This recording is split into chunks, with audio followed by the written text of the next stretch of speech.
All right. So let's get started. So today, this is our great pleasure to have Jun Ye with us.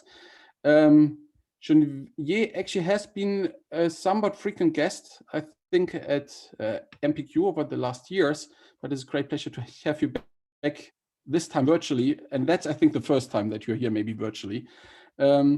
And so let me nonetheless introduce Jun Ye.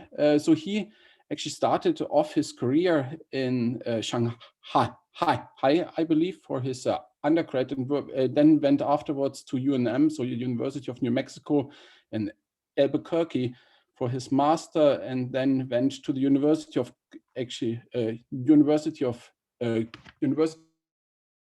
Colorado, so basically next door to JILA, where Jun Ye is right now, and there he actually did his PhD working on various topics in atomic AMO physics, and then went on for a postdoctoral fellowship at Caltech, I think working with Jeff Kimball, and afterwards he went back to Colorado, this time as a fellow at JILA, where he actually stayed since then. Jun Ye works really at the, I would say, the very frontier of light-matter interactions, actually exploring various different types of systems, ranging from atoms to molecules, exploring quantum science, precision metrology, combined with quantum simulation and cold quantum chemistry. And he really pioneered the field of ultra-cold molecules. I think they recently, a year or so back, realized for the first time really quantum degeneracy of a KRB mixture, or not a mixture actually, of the molecules, which is the important part. And for that matter, the ground state molecules. And he has the world leading optical atomic clocks using strontium, and also did very interesting quantum simulation experiments with actually strontium in their SUN states. He also explores ultra-stable lasers. The list actually goes on to do also precision spectroscopy for the use of dark matter searches. And recently we got also interested, for instance, in exploring universality of few body systems. Now, throughout his career, he published something like more than, I think, 400 papers, and among them extremely influential ones, of course, which is also reflected in this ginormous list of actually prizes and awards. So I checked in 2018, it was already more than 35 of them. And let me just name a couple, for instance, the Norman Ramsey Prize of the American Physical Society, the Rabi Prize, or also the Carl Zeiss Research Award. So there are actually not many more to actually get in some sense. So with this, let me actually, without further ado, give the microphone in quotation marks to you, Jun. And again, it's a great pleasure to have you here, and we are looking forward to your talk actually on exactly the topic of degenerate Fermi gases of interacting molecules. So welcome. Richard, thank you very much. Thank you for the introduction. Yes, I'm indeed not a stranger to MPQ. In fact, as you were introducing my graduate career, it reminded me the first time I heard of MPQ was when I went to New Mexico. I wanted to be a theorist like you, Richard. I went to learn quantum optics from Marlon Scully. And at the time, of course, Marlon always told us that he goes to MPQ in the summer. And so that's where I first knew about MPQ. And then, of course, when I was working with Jan Hall, Jan's relationship with Ted dates way back, and I read many of Ted's papers. And at one point, wanted to come to MPQ to be a postdoc working with Ted Henshaw. That's when I first met Emmanuel and so on. So I've known MPQ throughout my, I would say, scientific career, and often drew inspirations from you guys. And so thank you for inviting me back on this virtual platform. I would always love to visit you. Hopefully we can do that next year. Yes, so we will. Well, let me tell you a little bit about the recent work, but also just trace back a little bit, since I was reminded that the talk should be open for graduate students. So just give you a little bit of a sense of the whole field over the past few years. But I do think it's a really exciting time. We finally were able to get molecules into the quantum degenerate regime, and we can, more importantly, turn on the interactions now and even introduce very strong resonances, as you can see in the bottom right figure, very sharp resonances. We can use electrical field to tune the molecular interaction, reaction, and elastic interactions by many orders of magnitude, such that you can actually use this interaction to start to see collective many-body physics, and without having to worry about the loss of the molecules. So let me just start with the inspiration we drew from atomic physics systems. The quantum atomic gases started in the mid-90s, the first classic picture of Bose-Einstein condensation by Eric Cornell, Carl Weinman, and Wolfgang Kedley back in the 1995. You typically have atomic gas cooled to 200 nanokelvin or so with 1 million atoms, with density of the 10 to the 13 per cubic centimeter. And along with that came really remarkable phenomena, quantum phenomena we see, such as a superfluidity that you can control. And this is one of the classical phase transition pictures came out of MPQ from Emmanuel's work with Ted Hinch on the so-called superfluidity to insulator transition. And that really opened the whole field of optical lattices for many-body physics, as well as Debbie Jing, among others, the work on Fermi superfluidity when the Fermi gas were brought into the degeneracy regime.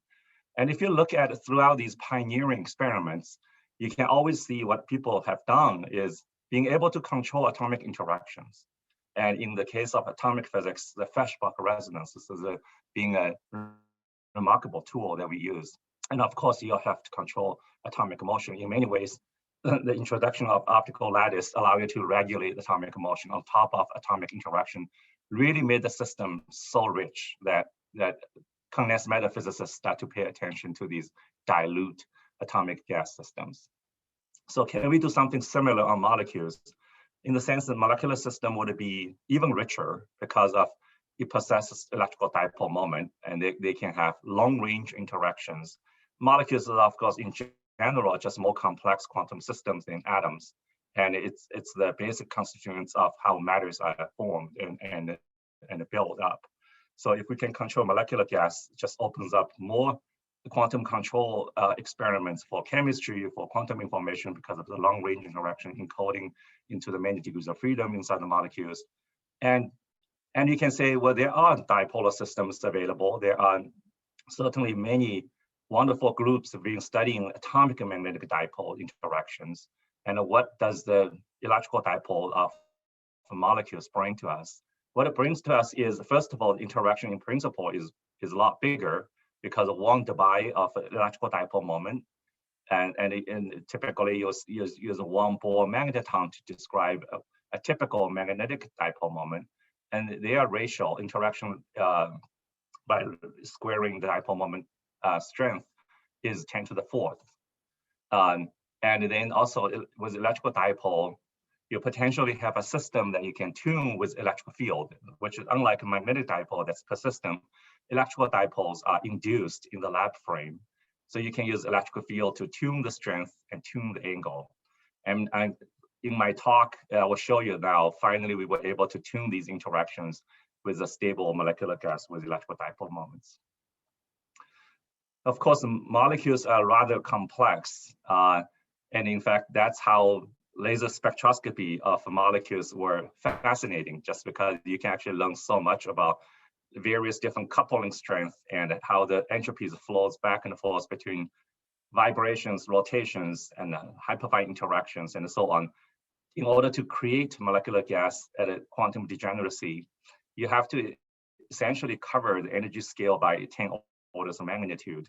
But more difficult is to be able to look at all these gigantic collections of lines and distill all the entropy out of the system so that all the molecules are residing in one particular energy state, both internal and external motional degrees of freedom. So that's why the controlling molecular gas has been a bit slower than what people have pushed on atomic physics. And they are, at the beginning, I think the cold molecules have been around for now 20 years. And there are various different technologies, including some pioneered at MPQ for cooling molecules down with buffer gas cooling with some deceleration techniques and so on. But if you look at the phase space density, the vertical axis is the density, the horizontal axis is the temperature. It's always on the order of about 10 orders of magnitude below the quantum degeneracy or even lower than that.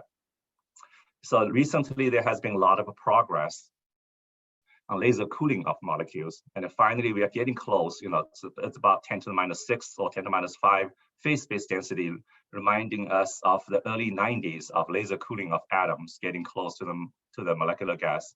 But there is another trick, which is, well, we already have degenerate atomic species.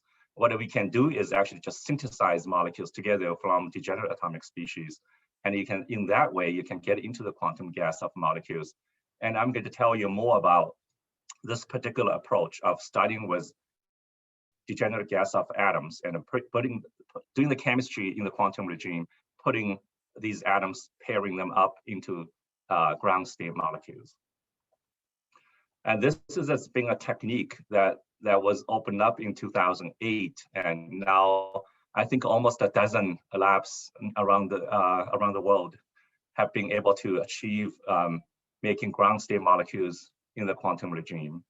And here what I'm showing is a particular picture of a KRB system where potassium is 40 is a fermion, rubidium-87 is a boson. And so you put a boson and a fermions together, going through magnetic Feshbach resonance by ramping the magnetic field at a collisional resonance. You can actually ramp a pair of free atoms, potassium and rubidium atoms, through this Feshbach resonance into the so-called Feshbach molecule, which is a loosely bound molecular state near the dissociation limit. The binding energy is very, very weak, about tens or hundreds of kilohertz.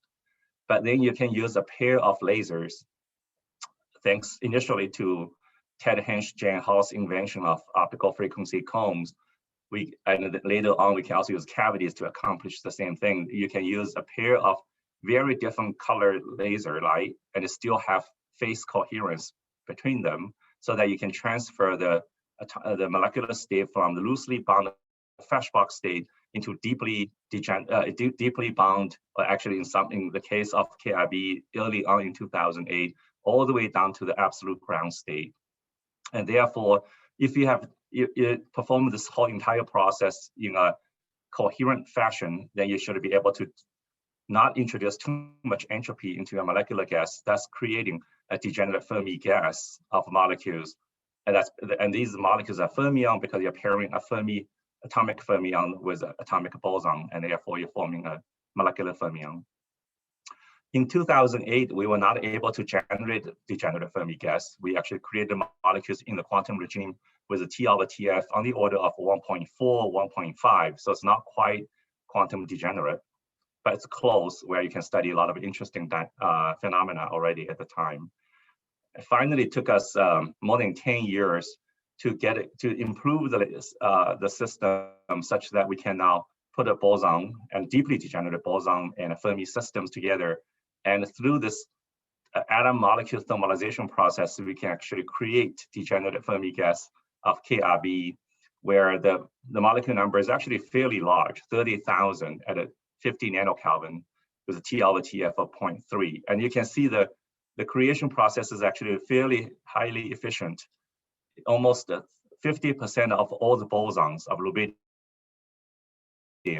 which is a minority among the big Fermi C of potassium, have been converted into the ground state molecules. And you can actually characterize how degenerate the molecular gas is by looking at for example, density distribution. If you look at a Fermi gas like this, we know that near the edge, the dynamics looks like a thermal gas. If you look at the density, you will see the fluctuation just like a thermal gas. So the density fluctuation is proportional to the number of particles you have. While deep in the middle of the Fermi gas, the density fluctuation will be suppressed by Pauli exclusion principle, by Fermi pressure, whatever you like to call it, by Fermi statistics. So if you take an image like this and you just analyze the variation of the quantum fluctuations of density, you will be able to actually characterize how deeply this gas is being brought into degeneracy. And here shows a picture when the KIB in the Feshbach state or going to all the way down to the ground state by the optical transfer.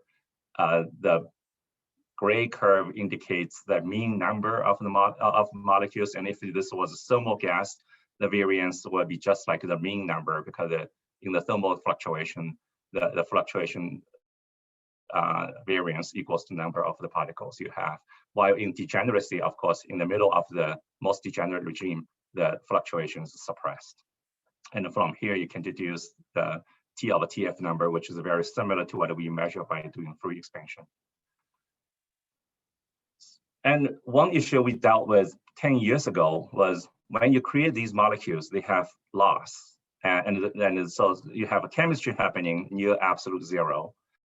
It turns out two KIB molecules love to come together, have so-called exosomic chemical reaction to produce potassium 2 rubidium 2. Recently, Conquini's group at Harvard has studied this process in detail. And of course, in the quantum regime, when you're having near degeneracy of Fermi gas, the collision would have to obey quantum statistics. And normally you just have a single partial wave dominating because temperature is so low. So in the Fermi gas, of course, the lowest partial wave possible is P wave. And you have a 1 h bar unit of angular momentum. That's why it shows like a little bit like volcano crater, where the molecules come together with two fermions, have a little protection due to the centrifugal barrier associated with the 1 h bar unit of angular momentum. But nevertheless, because these molecules are in the quantum regime, they can tunnel behind this barrier, even though the barrier is 24 microkelvin in height, and the molecular interaction and collisional energy is on the order of hundreds of nanokelvin. They can still tunnel through, and this process can be very well described by this so-called threshold law of behavior.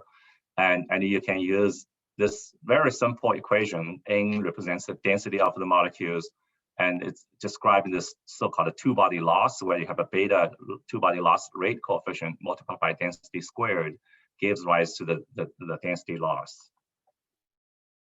And this beta can be measured, which very much agree with the so-called MQDT quantum defect theory, describing this process, that is threshold law process that I was just saying. And the calculations are exceedingly simple, put together by Paul Julian, John Bone, and so on.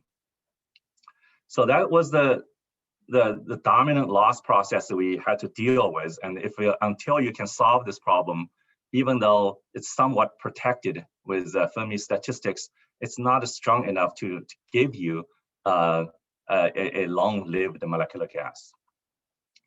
And furthermore, there will be other issues when we turn on dipole moment. But what's the situation now that we have created degenerate Fermi gas? We know that in the thermal gas regime, you have a P wave, and the rate coefficient beta is actually proportional to temperature. So beta over T is actually a constant. Once you get into degeneracy, something surprising happened, and you can see that I'm plotting beta over T, which is a constant in the thermal gas. And that's true when T over TF is greater than 0.6. You can see all these points scattered around this classical MQDT theory curve, represented by the black curve here. But when we go below the quantum degeneracy, into the quantum degeneracy, T over TF less than 0.6, you can start to see the reaction rate beta over T actually decreases. And so the reaction is somehow suppressed in the quantum degeneracy. And it's just not the normal discussion of, oh, those are polyblocking because these fermions cannot get together. And I just want to remind you, in S wave, this could be described as that, but this is the P wave interactions. So this is a little bit of a mysterious thing. We have been talking to theorists, and there have been recently 2 studies coming out in Chizo's group in Purdue. They have now proposed the P wave contact with loss. And that's likely an explanation for this process, where as you go deeper into the quantum degeneracy, this P wave contact is what's responsible for the suppressed reaction rate. Anna Maria Ray's group has proposed actually a different scenario by trying to explain that this is suppression through the intermediates, where between KIB plus KIB having a chemical reactions. There's actually intermediate states sitting here, K2RB2, and she's using Zeno's effect to describe why, when you get into the degeneracy, there's a density of states being limited, and therefore you can actually limit the loss rate of the intermediate states is so strong, you can actually prohibit these atom molecules from getting together and getting into the intermediate state from the first place. And that's the so-called Zeno effect. So, but I would say this is, we haven't been able to go back to use experiment to totally verify what they have proposing in theory, but this is an experimental observation that seems to be very robust. So let me turn on now electrical field, and there's inelastic collisions under electrical field. And what you see is actually as the dipole moment starts to rise and you pass this critical point of 0.1 dBi, you see this tremendous rise of the beta over T term, this two-body loss coefficient, as a function of the dipole moment, indicating the system is exceedingly unstable when you have electrical field turned on with dipole moment. And that's understandable from a simple picture like the previous P wave barrier. When you turn on the electrical field, now you have a dipolar interactions, and the head-to-tail attractive interaction is so strong that it starts to weaken that P wave barrier. And so the molecules can just go behind this barrier now and have a strong chemical reaction. That's really the reason why this two-body loss coefficient rises so rapidly. And in fact, if you write down this long range of potential where initially before you turn on the dipole moment, it's dominated by the van der Waals interaction C6 over R6. But as soon as you turn on dipolar interactions, this term, C3 term, dominates. And this is what's responsible for beta's rise as a function of the dipole moment raised to the power of 6. So in some sense, with experiments like this, it would show you that, well, with a bulk molecular gas like this, you turn on electrical field is going to have loss. Can we get around this problem? Well, one way to get rid of the problem is by simply putting molecules always in a lattice. And so we can learn tricks from MPQ, from Emmanuel's group, for example, creating a dual insulators where you have rubidium mod insulator and a potassium band insulator.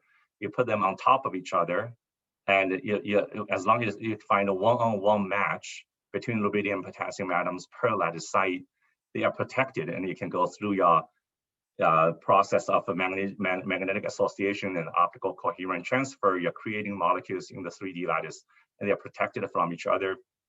The problem at the early times when we were trying with this technique 6-7 years ago is that the filling rate is still relatively low because we haven't achieved the quantum degeneracy of KIB. So the entropy is still relatively high. Therefore, even when we take on this approach of matching the mod insulator, band insulator, we had some issues. We later on we found out there's actually some hidden resonances and so on, D-wave resonances that we should have been more careful. But at the time, we were able to only achieve about 25% filling.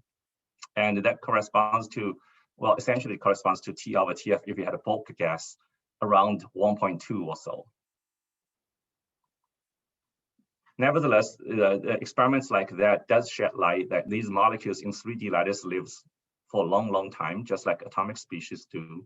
And the reason is, here shows a picture of where they can live for 25 seconds. And the reason, of course, when the molecules have been cooled to sufficiently low temperatures, they are occupying all the way in the lowest band of the lattice. And the Pauli exclusion principle of these identical fermions would, of course, not allow these molecules to jump on top of each other. Furthermore, even if you create different rotational superpositions of these molecules, their interaction still will block them. And this is another manifestation of a Zeno effect. So the molecules can live there for a long time.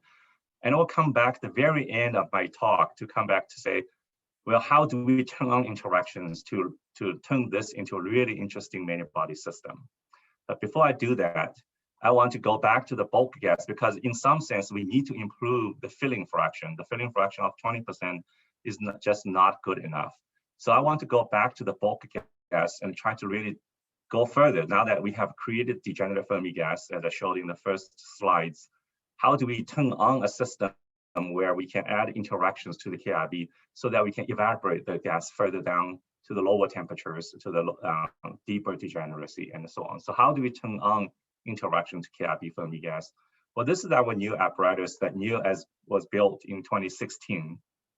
Yeah, so you can see that there are 6 electrodes. They're all inside the vacuum. You can see 2 parallel plates.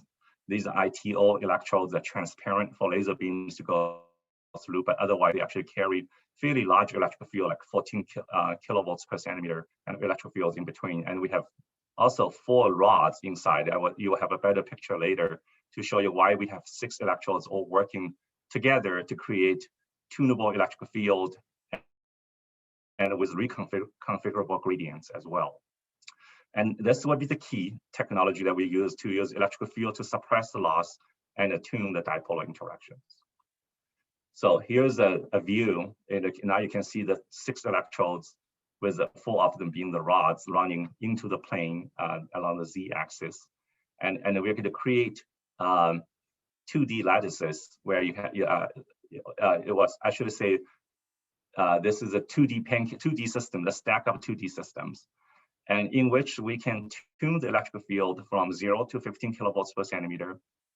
And we have a very precise control so far, 100 parts per million. Later on, we are aiming for being able to control to be 10 parts per million. That will allow us to select individual pancakes by just using the electrical field itself with gradient. The gradient is also tunable both along the Y direction as well as along the X direction. And we can also even use the rods to carry the RF frequency to drive the rotational coherence. And then we created optical lattices by first using a pair of this shown as a brown optical traps, dipole traps, and then we bisected the dipole traps with large spacing lattice with 8 micron. These are the 2 beams shown in red coming in, forming interference. And then finally, we load the molecules into the so-called science lattice, which is formed by the lattice formed by these two green beams with 540 nanometer spacing. And in the 540 nanometer spacing, we're using this trick of having first loading into the large spacing lattice and compress them and loading into the 540 nanometer spacing lattice. We cannot create molecules in just a very small number of layers, in this particular case, 4 layers. And of course, study dipolar physics in 2 dimensions have been proposed since the days of cold molecules become active. And particularly Hans-Peter Butler, when he was working with Peter Zoller and so on, Louis Santos, Gerard Shlapnikov, and Max Blumenstein, and so on, John Bone, they have all played a pioneering role of saying that, experimentalists, you guys, you should go study molecules in 2D because that's a place where you can suppress the loss.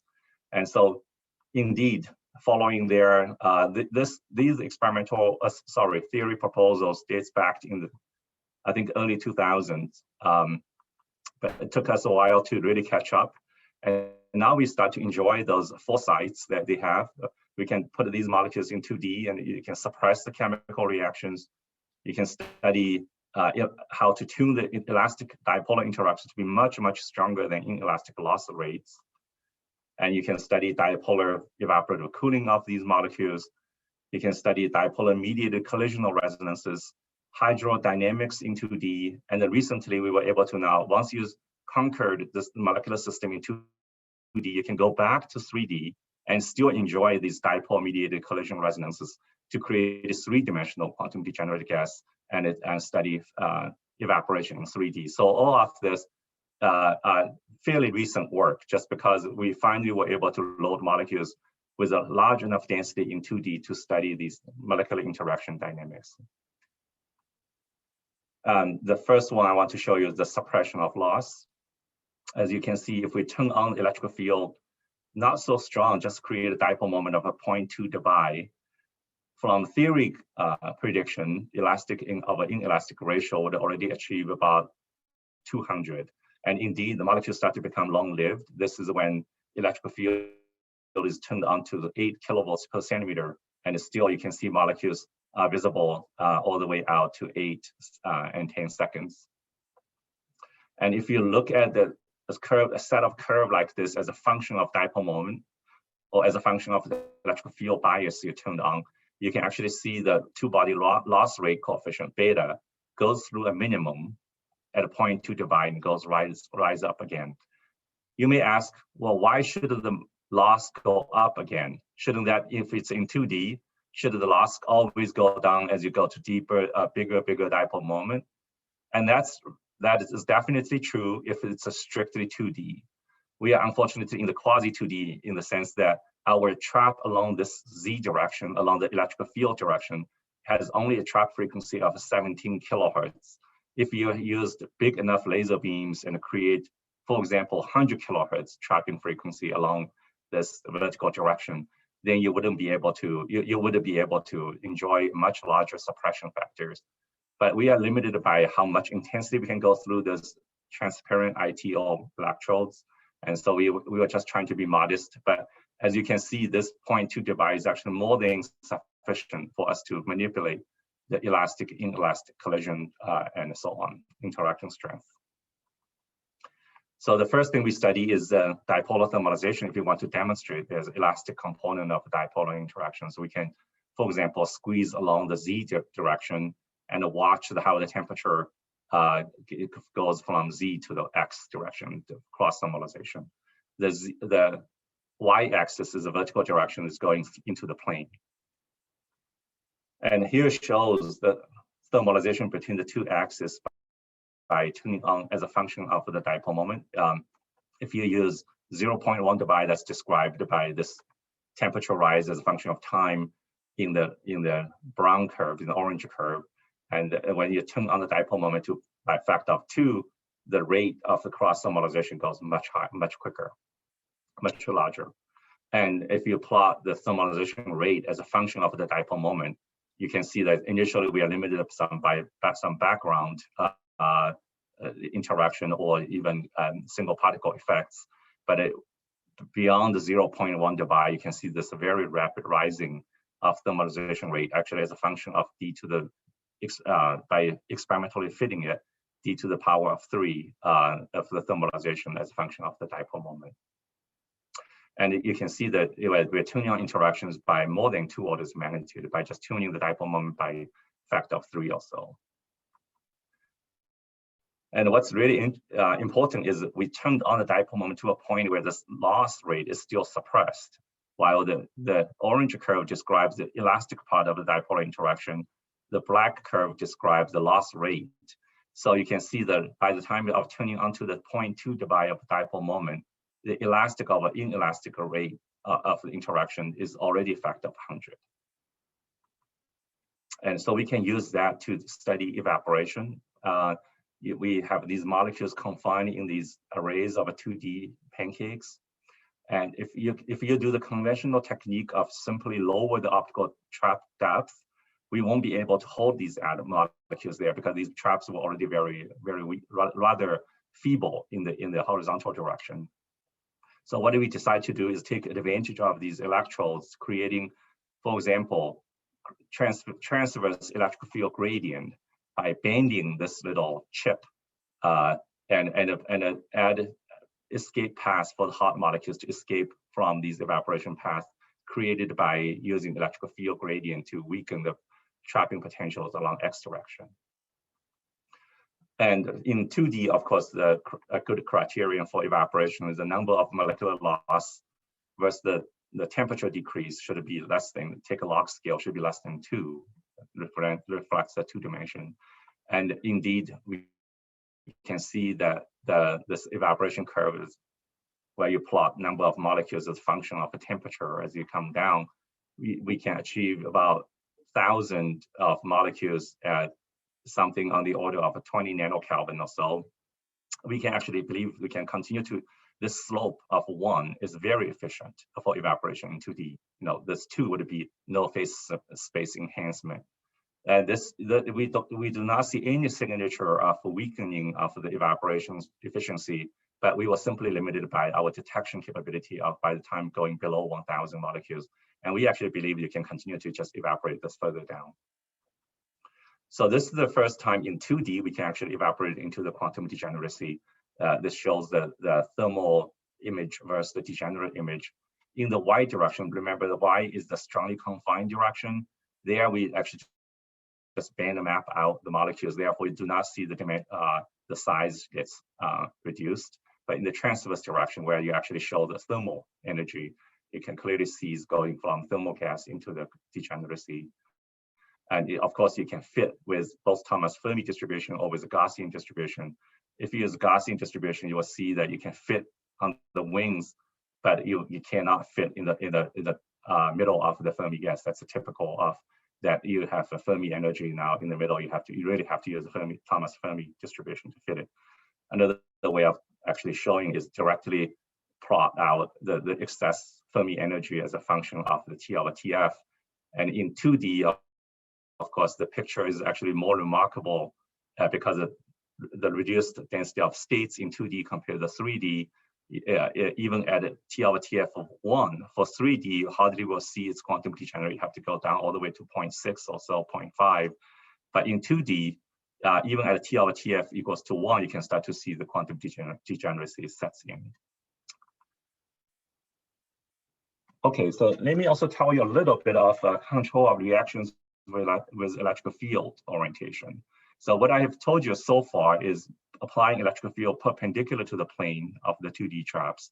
And what I'm describing to you is the interaction where it's dominated by the P wave, L equals to 1, but you have the projection of ML equals to plus minus 1, that meaning molecules can rotate around each other on the 2D plane, either clockwise or counterclockwise. But what if we actually start to tilt the electric field? Now that we have conquered that the system can be made stable and so on, we start to become a little more bold, more courageous to play with electric fields. So we start to tilt the electric fields into the plane. And there you can start to have, of course, ML equals to 0 component of the P wave interaction to start to also play a role. And in the maximum case where the electrical fields just line plane with the theta equals to 90 degrees, you have a very strong role played by the M equals to 0 component.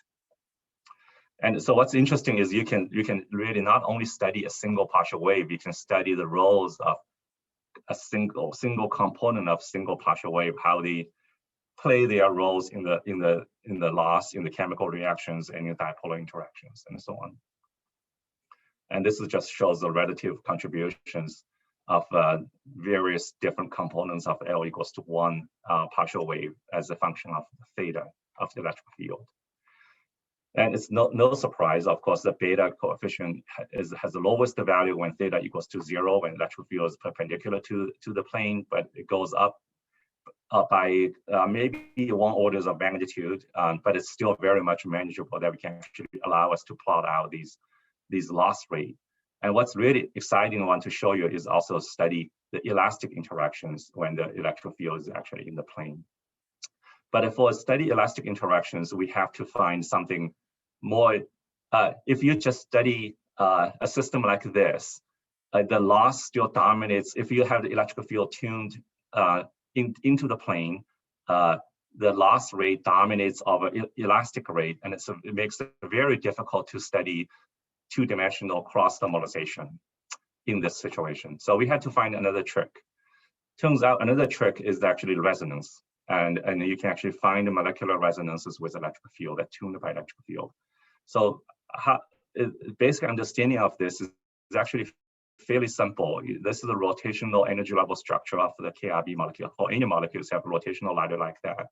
And when you start with the molecules at rotational ground state, you can of course turn on microwave to drive this into the rotational excited state, n equals to 1. And if you turn on electrical field, you will see that the n equals to 1 state, the n equals to 0 is the absolute ground state. So it's always a strong field seeker. But the n equals to 1 is a weak field seeking state. And of course, it's more complicated than that because n equals to 1 also, it will be perturbed by n equals to 2, and n equals to 2 will be perturbed by n equals to 3. And so you have to consider all the rotational ladders. But typically, by the time you involve 4 or 5 rotational states, it's enough to predict these stock behavior on the electrical field. This means that if we put the molecules in 1-0 state and you tune the electrical field, eventually you will find the electrical field where the resonance between 0 and 2 1-0 molecules, 2 molecules prepared in 1-0 and 1-0, would become energy degenerate with molecules 1 in 0-0, another molecule in 2-0. And in fact, you can also find 1, 0, 1, 0 becomes energy degenerate with 0, 0, and 2 plus 1 or 2 minus 1. Just simply by tuning electrical field, you can bring these resonances in place. And this shows the just plotting the energy as a function of electrical field. That's, you can think of this is just nothing but DC stock shift is a function of electrical field. 1, 0, 1, 0 state crosses with 0, 0, 2, 0 state somewhere here, and 2, 0, 0, 0, 2 plus minus 1 somewhere here. So you have some crossing. What's really interesting is at this energy degenerate point, there's a dipole interactions, because 1, 0, 0, 0 and a 1, 0, 2, 0 has dipole moment, matrix element in there. So if you turn on dipolar interactions, these energy degeneracy will be then avoided. You have this avoided crossing, and this avoided crossing gives rise to, if the molecules are at the higher electrical field coming down, the energy states will be pushed up. If you initially prepare the molecules in 1, 0, 1, 0 state, as they're coming down on this branch, this dipolar interaction pushes energy up, meaning you're going to have a barrier. While if the molecules are prepared at the lower electrical field and coming on the 1, 0, 1, 0, the energy barrier gets pushed down, meaning you're going to actually have no barrier. You're going to be attracted into the reaction. So this provides already a hint of the remarkable resonance that we will be able to see. That's because as you turn on electrical field, you see those two big branches. One is attractive potential, one is a reaction barrier, and that can be rising as high as a millikelvin, as we now later understand. So taking advantage of this, we can actually show, for example, using the upper branch by just making the molecules at the electrical field slightly higher than that resonance.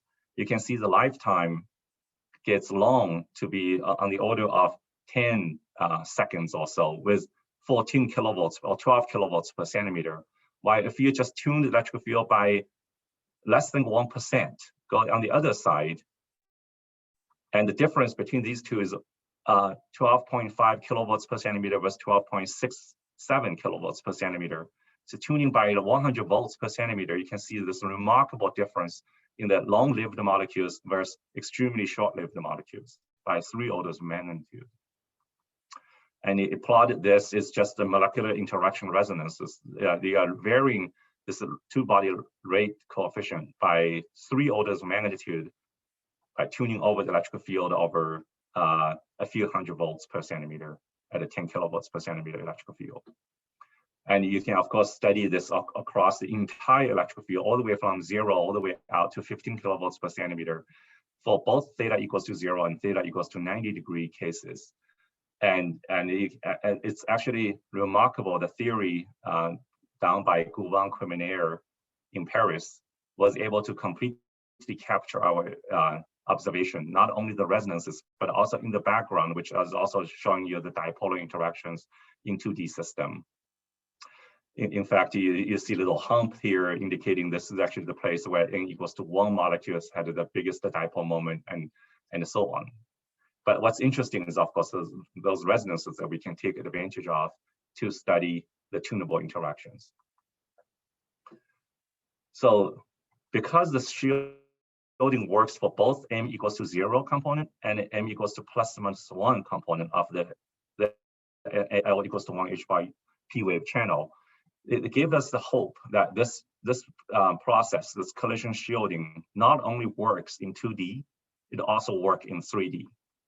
And in fact, if you plot the 3D version of the reaction barrier mediated by this dipole resonance, it's quite interesting that you have this now shielded barrier that's very high. In fact, the large barriers rise all the way up to 5 millikelvin, but even the one relatively weak one, still 630 microkelvin. And remember, our collision energy is on the order of 100 nanokelvin. So this is really going to shield you. It's also really interesting if you look at the angular dependence. You can see along this particular angle, that's where 1 minus 3 cosine squared theta equals to 0. That's where dipole moment equals to 0. And so you can see this along this particular angle, there's no modification of the P wave barrier. but period barrier is now so small, 24 microkelvin is hardly visible. So that's the picture of it in 3D. You should be able to enjoy this resonant shielding by tuning the molecules into resonance and turn on the dipolar interactions. And so we studied the 3D, just recently we studied the 3D system by, instead of a 2D pancakes, now it's the full 3-dimensional optical dipole traps. And indeed, the collision process is still showing very strong resonant shielding. And you can see that on the top, when you have a very large loss rate, the lifetime is on the order of 20 tens of millisecond. But if you go down to the best shielding place, then again, in 3D, with 12, 13 kilovolts per centimeter, the molecules live there for 10, 15 seconds. And what's really interesting is then you can pick this point where the loss is shielded, but you should still have elastic dipolar interactions. And if you plot elastic or inelastic ratio as a function of electric field, then this is the point where I was showing you earlier that you have a reaction being shielded, reaction loss being shielded, and you have now the good versus bad collision ratios on the order of 12 or so. So that's not too bad to use this to try to do cross-dimensional thermalization. And furthermore, we can actually study the anisotropic part of the dipolar interactions by tilting the angle of electric field with respect to the 3-dimensional trap. We still had one of the axis, sorry, that I go back a little bit, one of the axis Y still had a factor of 5 higher strength in the trap frequency versus the other XZ directions. So we can try to heat up the molecules along Y direction and see how that heating will be transferred into the other 2 weaker trap directions as a function of the angle theta of the electrical field forming between the electrical field in the lab versus the y-axis of the trap. And here shows, as we tilt the angle theta, you can actually see very different thermalization dynamics in 3D. In 45 degree, you see much quicker thermalization when versus theta equals to 90 degree. And this is actually being studied, actually predicted by Debbie Jing and John Bone in 2014 when they were studying the system for Francesca Foligno's magnetic dipole system in Innsbruck. And now we can see this very similar behavior with the dipolar systems with molecules, and you can actually see the number of collisions required for reaching thermalization, which is indicating the collision cross-section as a function of the angle theta. It varies with this classical dipolar systems that Debbie and John had predicted from 6 years ago. Furthermore, we can, for the first time, we can actually also directly study the tuning on electrical field and study dipolar evaporations in 3D system. And here shows where the T over TF is. And this is a very preliminary data. We just saw this elastic collision as a function of the angle, and then we decided, okay, why don't we do evaporation in 3D also, in addition to what this very efficient evaporation in 2D. This turns out to be not a bad evaporation either. So with that, I think it's kind of exciting, right? And then many exciting new opportunities will come out, as indicated by some of the my theory colleagues have been predicting whether you have multiple molecules you can study twists. If you have multi-level molecules pinned down, you can study spin orbital coupling. And you have, of course, you study quantum magnetism with the molecules in a 3D optical lattice. So just to, in my remaining few minutes, just to tell you a little bit of what we are going to do, like just now, the first experiment we are thinking about doing is have these molecules already in 2D pancakes, and you can turn on electric field and turn on microwave, looking at the rotational coherence, looking at the collective spins in 2D and the steady spin squeezing. The other, also sort of a collective physics in 2D, is looking at the hydrodynamic modes of dipolar fermions. And I think we already have some initial evidence to support some of what Eugene Daimler's prediction back 8 years ago. They had made some prediction of Fermi gas in confined 2D to study dipolar mediated hydrodynamics, and that's something we start to make observations now. Going back to 3D system, a few years ago, when the lattice was still very sparsely filled, we actually studied the so-called dipolar spin lattice model. And it's really just encoding spin half systems by the two rotational levels, and knowing that these molecules, when they are in full rotational coherence, you have dipole-dipole interactions. And you can write down the spin half Hamiltonians, where you have a geometrical term that's the dipolar interaction. Everybody was familiar with angular and the distance dependence. You have these so-called Ising term, and you have these spin exchange term. Spin exchange term for KRB between the two neighboring molecules, two neighboring lattice site, is about 100 Hertz kind of interaction energy. Ising term at the time when we were studying this process, we did not turn on the DC electrical field. We did not have DC electrical field. So this term was 0, and all we could study is the spin exchange interactions. And it's a very simple study. You can just do Ramsey spectroscopy by preparing the molecule in rotational coherence and wait for a while and look at the rotational coherence. You see this Ramsey fringe has an oscillation in contrast. And indicating these molecules are actually entangled through these molecular dipolar interactions. And you can actually implement a 7-pulse disentanglement pulse sequence, and you can actually remove that entanglement, and showing this oscillatory behavior gets removed, and all you have is a decay of the Ramsey fringe.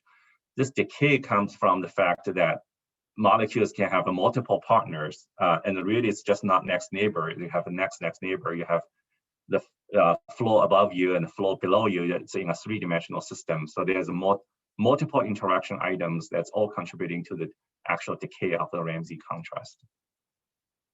What we want to do is, of course, then using now much lower entropy system to study the full 3-dimensional spin half Hamiltonian. And this time we can turn on the JZ term. This is the so-called Ising term that requires DC electrical field.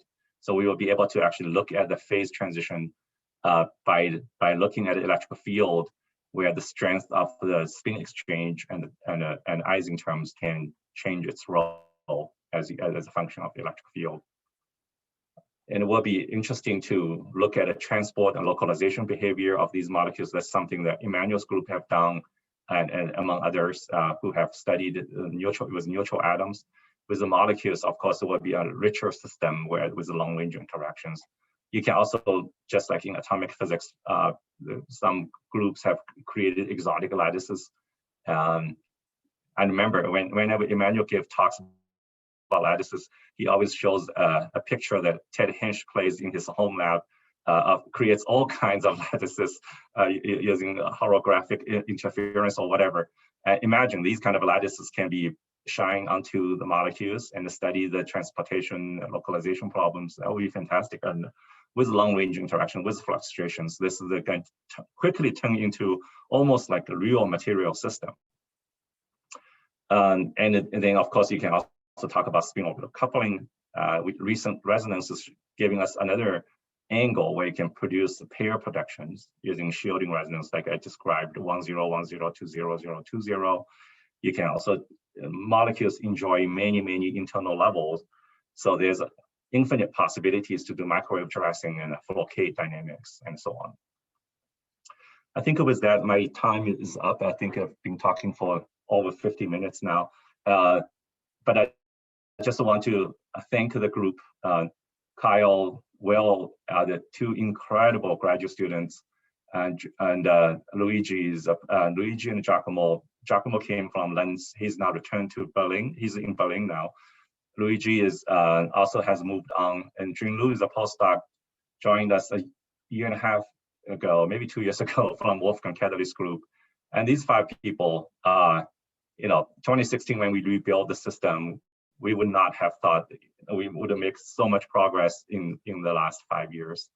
Kyle Miller is a recent graduate student just joined us. And I also want to thank many theory colleagues who have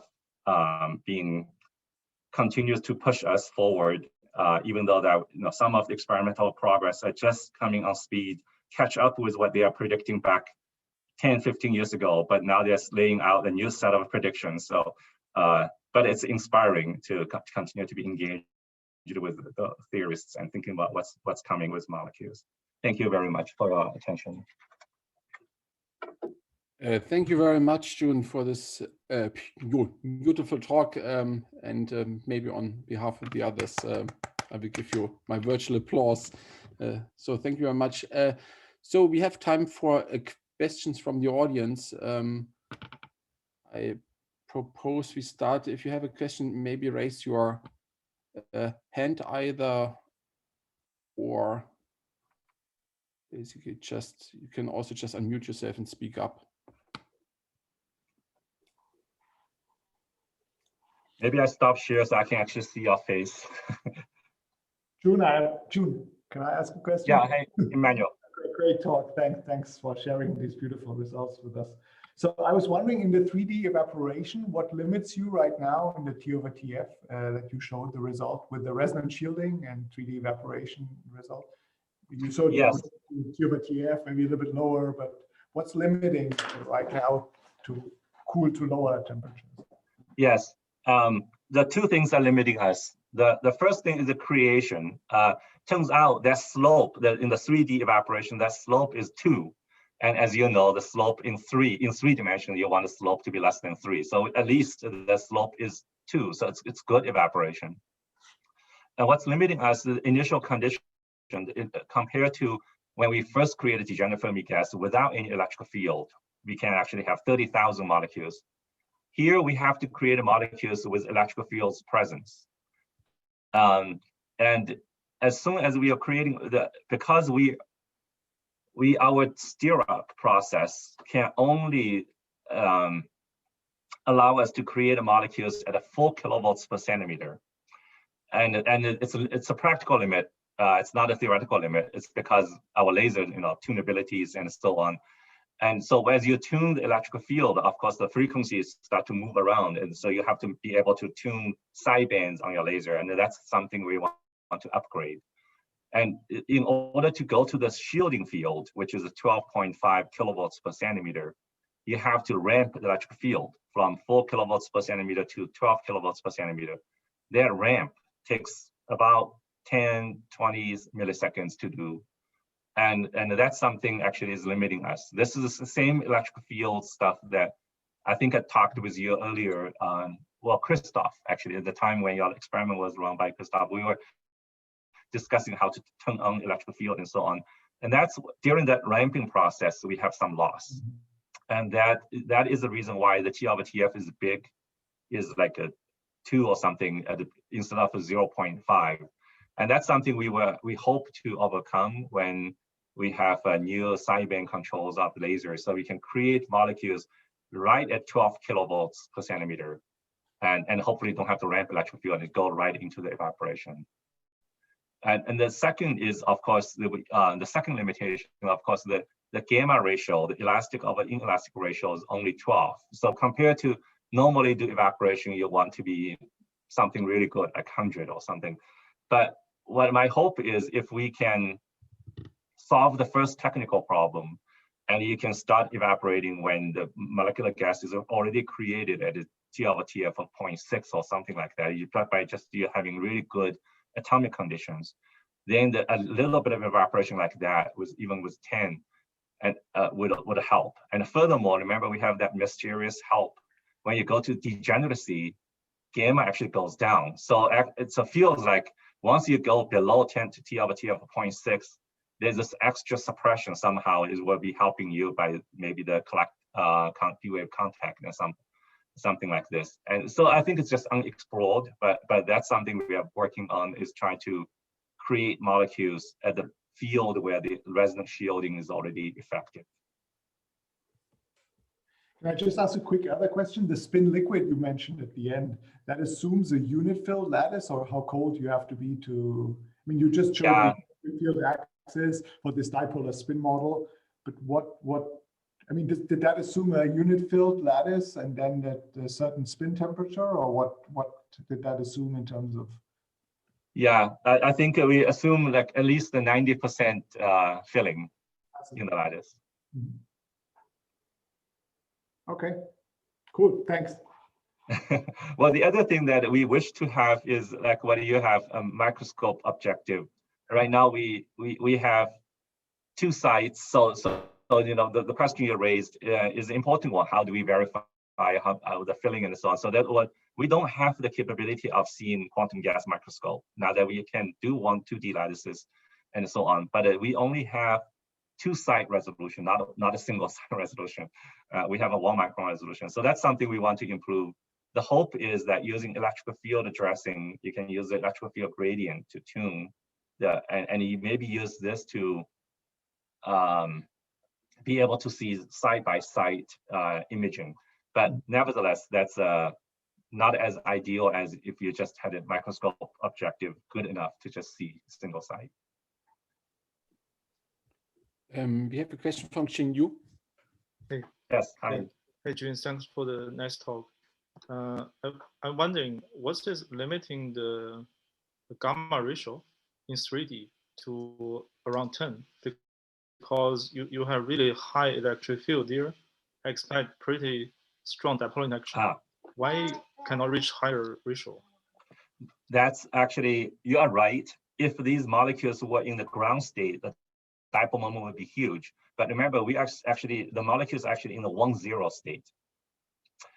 So the 1-0 state is that if you look at the 1-0 state stock shift, it's really interesting. You know, it actually goes through zero sometimes because it's being sandwiched by the lower guy and the upper guy, and you're sandwiched. So if you only have a 2-level system, you turn on electric field, the lower guy is going to go down, the upper guy is going to go up, right? But when you have another level that's pushing back down, at n equals to 1 dipole moment is actually not that big when you turn on electrical field. So the dipole moment is only 0.1 dBi, and even at 12 kilovolts per centimeter, that's what's limiting the elastic collision rate at the moment. Okay, can I understand as this is somehow molecule dependent? For example, yes, if you use a larger dipole moment. That's absolutely right. It's a molecule. Well, thank you for raising that question. In some sense, your system, sodium potassium system, you will see the exact same resonance. I'm very confident about it because this is very universal. It's just rotational resonance, almost like the Rydberg system where you have Foster resonance, right? So it's a universal. The details of how the interaction, the gamma ratio and so on will be dependent on the species. So it will be interesting to look at your species and to see where your collision resonance might be, or what electric field and what your gamma ratio might be. Yeah, that would be interesting. Unfortunately, our electric field is not easy to get that value due to some technical reason, but it's really interesting to see. Thank you.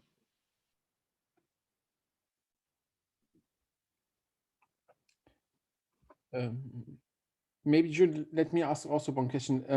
In your tuning where you tuned the electric field and got the large beta or could suppress beta, let's assume your molecule, so you used actually angular momentum with the LM or NM quantum numbers. What would happen if your molecules were truly 2D molecules? What I mean by that is that both constituents of the molecule would live in 2 dimensions, so that you truly have only the N quantum number, because you did not use the M quantum number for your collisional process. Would you expect that you could realize similar effects in truly 2 dimensions? I think you absolutely can. And then in order to get into like what you described 2D, meaning that our system, the reason why I call it quasi 2D is that we are not even from the dipolar interaction terms, the harmonic length that we confine along this y direction, the strongest confining direction, the harmonic length is still something on the order of 50 or so nanometers. So if the dipolar length, the dipolar interaction length has to be much larger than this harmonic length, and you can see now your dipolar interaction system is fully in 2D.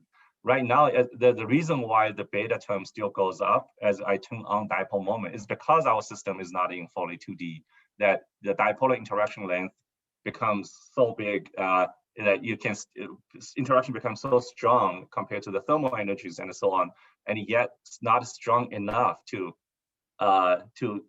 to overcome the fact that dipoles still can jump on top of each other because the dipolar, because of in the strongly confined direction that the harmonic length is still finite. So what you're describing, Richard, maybe the first step is just being able to get into the truly 2D on the dipolar interaction terms, meaning the harmonic confinement should always be smaller than the dipolar interaction length. The second is, well, maybe that you confine it so strongly you start to even affect the van der Waals interaction. That requires very, very strong confinement. I think if you get it 100 kilohertz or so, we can get it into the 2D of dipolar interactions. But in order to actually modify how the molecules form their bond and so on, I think you will need a very, very strong confinement. So I actually don't know if that's actually achievable. And I'm not sure which particular part you're asking. Is it getting into the 2D dipole? So my question was actually how we can learn in semiconductor physics from what you are doing. So in two-dimensional materials, we have actually dipolar molecules called excitons, and they are truly particles confined in 2 dimensions in this case. And the question is, how can we tune interactions in these systems? And it seems to me that maybe there's stuff we can translate from what you learned in your cold atomic molecular gases and transferring these to really these truly 2-dimensional systems where molecules are really living in actually 2 dimensions, where really there is no quantum number, a second one, there's just n. Yeah, actually a few years ago, Nigel Cooper had talked with me, proposed something which is, maybe that's what you're referring to, the exciton. But well, in the case, like if you have molecules in 2D and you take some of them excited into the rotational excited state, and that's excitation, rotational excitation. And those rotational excitations are quasi-particles, and they are boson. They can in fact form Bose-Einstein condensation. And those are the interesting ideas we've been thinking about. Like you now have very long-lived material systems. Maybe you can study the excitation, collective physics of the rotational excitation itself. Interesting. Yeah. No. Yeah. Actually, we can discuss later. Maybe also when my student talks to you. Yeah. Okay. Thanks. I think Nigel actually has a paper on this. So he studies the condensation of these rotational excitations and gets excited state condensate. Yeah, that's actually a good idea. Maybe this also works in truly 2D. And another really interesting idea is if we can, like maybe that's what Emmanuel was asking, how can we get a T over TF lower? If we can get a T over TF below 0.1, another really interesting thing that we want to study that people have predicted a long time ago is interlayer physics, where you have multiple layers and each layer is a Fermi C. But then you have a dipolar interaction between layers, and that would start to form bosonic links or fermionic links, depending on how many layers. If nothing else, like you mentioned the semiconductor physics, that bilayer physics is a very interesting semiconductor. And here's something maybe you can use molecules to do it. And you can, in fact, each layer can have different rotational quantum states even. Yeah. Great, thanks. Do we have more questions? And maybe, Jun, touching upon your proposal, which you have mentioned now, this multi-layer system, would it be also possible in your setting to create a collection of one-dimensional tubes in a two-dimensional plane, essentially, right? So not a 3D collection of one-dimensional tubes. Yes. Just kick out or squeeze push the others out somehow, because there you can also create some clustering phases by tuning the angle of the electric field, right? So first, when you point them perpendicular to the tubes, they would just equally distribute along them. When you tilt them a little bit, then suddenly the second one comes closer because it's just a potential energy effects. And then tilt a little bit more, you get 3 of them. And I think you would quite easily be able to see this in some, I don't know, either time of flight or some real space measurements, this periodic modulation due to the anisotropic nature of the dipolar interactions, essentially. Yeah, no, excellent idea. I mean, once you have a 2D system or 3D system, of course, you're at the freedom of forming tubes, Cuban cigars with dipoles, and there you also have the electrical field at your freedom. You know, you can point along the cigar direction or perpendicular, and as you mentioned already, interaction between these independent 1D systems itself will be quite interesting. Yeah, you get the stable staircase of clustered Latinger liquids essentially. This one thing. Yep.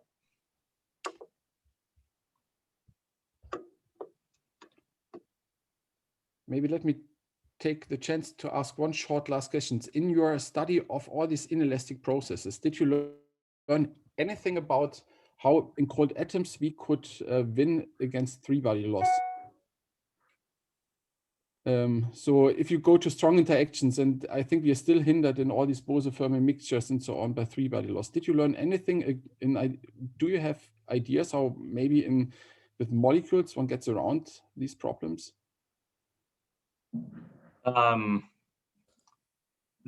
molecules, I think what gets along that problem is you actually turn on these long-range dipole interactions. They keep each other at bay before the three-body physics can come in.